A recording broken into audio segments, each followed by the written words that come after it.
Beberapa hari terakhir, berita mengenai para polisi terus meramaikan pemberitaan media. Mulai dari kasus Ferry Sambo hingga kasus sabu yang menyeret mantan Kapolda Sumatera Barat, Irjen Teddy Minahasa. Hal yang menarik dari sidang Teddy Minahasa, salah seorang saksi, Aibtu Janto Situmorang, mantan anggota Polsek Muara Baru, mengaku sebagai pemakai narkoba. Penangkapan terhadap pengedar narkoba adalah sebuah kewajaran. Namun, apabila pihak kepolisian yang seharusnya menangkap pengedar justru turut mengedarkan atau bahkan menjadi pemakai, bagaimana jadinya? Data yang bisa kita buka di file Polda Sumatera Barat maupun Polres Bukit Tinggi, ini adalah pengungkapan yang terbesar. Atas perbuatannya, para tersangka dijerat dengan sejumlah pasal tentang narkotika dengan ancaman hukuman pidana mulai dari penjara 6 tahun, 20 tahun hingga penjara seumur hidup dan hukuman mati. Dalam kasus sabu yang diduga berasal dari hasil sitaan Polres Bukit Tinggi ini, Ajun Inspektur Polisi 1 Janto Parluhutan Situmorang mengaku sebagai pemakai, di mana ia berperan sebagai orang yang mencari calon pembeli 1 kg sabu atas perintah dari ex-Kapolsek Kalibaru Komisaris Polisi Kasranto. Ia menawarkan sabu itu kepada Alex Albert alias Alex Bonpis, bandar narkoba Kampung Bahari.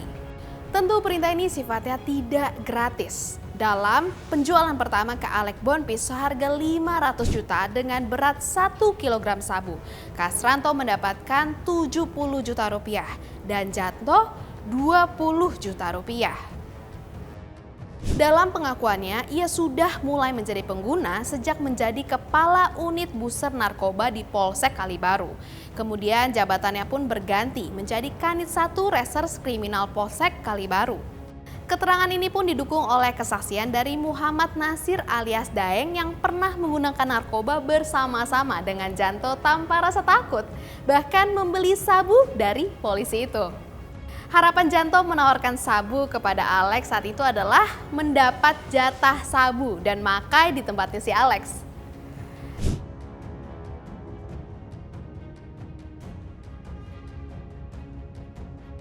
Jika ditelusuri asal-usul dan alur transaksi narkoba yang disalurkan dari Kasranto itu berasal dari Linda Puji Astuti atau Anita yang disuplai oleh ex-Kapolres Bukit Tinggi Ajun, Komisaris Besar Polisi Dodi Prawira Negara.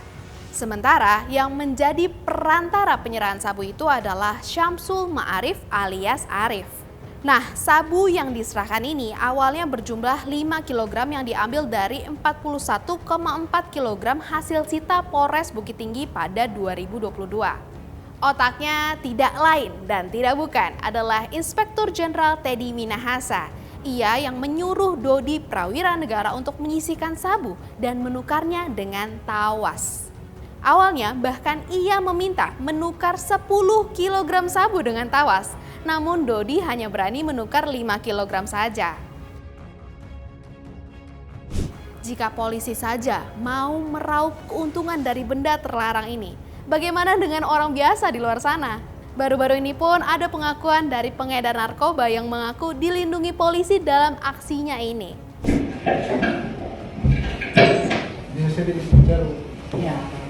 Kami berani begini karena kami dilindungi dari sana.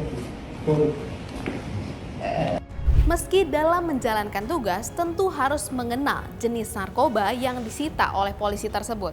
Namun apakah barang bukti itu etis untuk diperjualbelikan atau dikonsumsi secara pribadi? Apakah itu bukan hanya merusak moral Polri, namun juga merusak kesehatan mental bahkan tubuh dari polisi-polisi nakal itu?